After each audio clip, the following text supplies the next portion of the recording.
నమస్తే అండి అందరికీ. షార్ట్ వీడియోలో చెప్పాను కదా! సొరకాయ అప్పాల డీటెయిల్స్ అని. సో, ఇలా గనక చేస్తే ఈజీగా అండ్ క్రిస్పీగా అప్పాలొస్తాయి. ఈవినింగ్ పిల్లలకి స్నాక్స్‌గా కూడా చాలా బావుంటాయండి. ఈ రుచికరమైన స్నాక్స్‌ని చూసేద్దామా మరి? మా ఫ్రిడ్జ్‌లో ఉన్న సొరకాయలను తీసుకున్నాను. పాపం నన్నెప్పుడు యూజ్ చేస్తారా అని వెయిట్ చేస్తూ ఉన్నాయి. వాటి మీద ఉన్న తొక్క అయితే నీట్‌గా తీసేసి ఇప్పుడు వాటి మధ్యలో ఉన్న ఇత్తనాలను కూడా నీట్‌గా తీసుకోవాలి. నెక్స్ట్ సొరకాయలను తురుము పట్టే ముందు వాటర్‌తో బాగా క్లీన్ చేసుకోవాలి. వీటిని గ్రేటర్‌తో అయితే తురుముకోవాలండి. మా ఇంట్లో ఇంత చిన్న గ్రేటరే ఉన్నది. దాంతోనే ఎలాగోలా తురుము అయితే పట్టేసాము. తురుము కంప్లీట్ అయిన తర్వాత ఒక గిన్నెలో అయితే సపరేట్ చేసుకోవాలి. ఈ అప్పాల్లోకి ముందుగానే అల్లం ముక్కలు, పచ్చిమిర్చి వేసి గ్రైండ్ చేసుకొని ఈ పేస్ట్‌ని అయితే పక్కన పెట్టుకోవాలి. నెక్స్ట్ సొరకాయ తురుమునైతే కొలుసుకోవాలి. మేము ఇక్కడ తీసుకునే గిన్నెతో అయితే 1.5 గిన్నె తురుము అయితే వచ్చింది. అదే క్వాంటిటీలో బియ్యపిండిని కూడా తీసుకోవాలండి. అంటే 1 కప్ సొరకాయ తురుముకి 1 కప్ బియ్యపిండి అనమాట. ఎగ్జాక్ట్‌గా అదే క్వాంటిటీలో తీసుకోవాలి. ఇప్పుడు ఈ పిండిలోకి జీలకర్ర అయితే వేస్తున్నాము.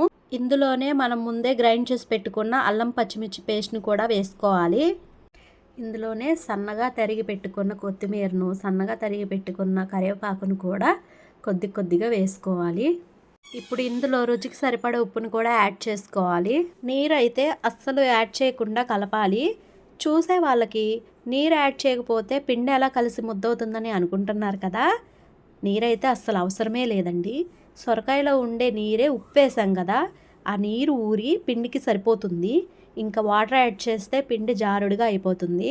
సో, చూసారు కదా! చాలా అంటే చాలా పర్ఫెక్ట్‌గా పిండి అయితే రెడీ అయిపోయింది. కానీ నాకేదో మిస్ అయిందని చెప్పేసి అనిపిస్తుందండి. అయ్యయ్యో! ఉల్లిపాయలు వేయడం మర్చిపోయానండి. లాస్ట్‌లో అవి కూడా యాడ్ చేస్తున్నాను. సో, మన బ్యాటర్ అయితే రెడీ అయిపోయింది. పిండి కలిపే ముందే బాండీలో అయితే ఆయిల్ వేసి డీప్ ఫ్రైకి స్టవ్ అయితే ఆన్ చేశాను. ఈ పాటికి ఆయిల్ అయితే హీట్ అయిపోయి ఉంటుంది. ఇలా చేస్తే టైము సేవ్ అవుతుంది కదా! ఇంకా లేట్ చేయకుండా ఇప్పుడు పిండిని చిన్న ఉండలుగా చేసి అరచేతికి వాటర్ అయితే అద్దుకొని పిండిని వేసి సమానంగా అద్దాలి. మనం గారెలు చేసుకుంటాం కదా! సో, అలా అయితే అద్ది పిండిని కాగే నూనెలో అయితే వేసుకోవాలి. మేమైతే అరచేతిలోనే పిండిని అద్ది ఆయిల్‌లో వేస్తున్నాము. పాలిథీన్ కవర్ మీద కూడా అద్ది వేసుకోవచ్చండి. మా చెల్లయితే ఇలా ట్రై చేస్తుంది. ఇలా చకచకా తను అరచేతిలో అద్ది ఆయిల్‌లో అయితే వేస్తూనే ఉంది. నేను ఎప్పుడెప్పుడు తిందామా అని చెప్పేసి వెయిట్ చేస్తున్నాను. అంటే అవి చూస్తుంటేనే రెడ్డిష్ కలర్‌లో వచ్చేసరికి నోరు ఊరిపోతుంది. సాయంత్రం ఆకలిగా ఉన్నానని చెప్పాను కదా!